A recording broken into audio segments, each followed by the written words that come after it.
সালাদ। আজকে আমার বাসায় গেস্ট আসবে, সো আমি রেডি করে নিয়েছি সালাদ।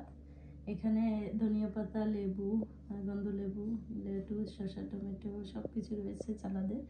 আর এটা রয়েছে আমার ডেজার্ট। আমি নিজ হাতে এই ডেজার্ট এই জেলিগুলি করেছি।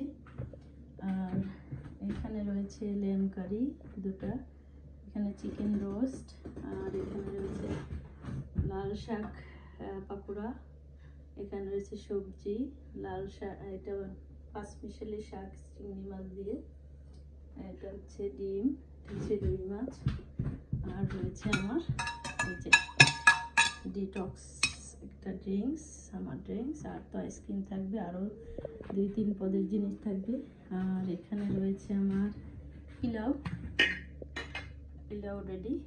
সো এই তো সব কিছু রেডি, এখন ওয়েটিং ফর গেস্ট।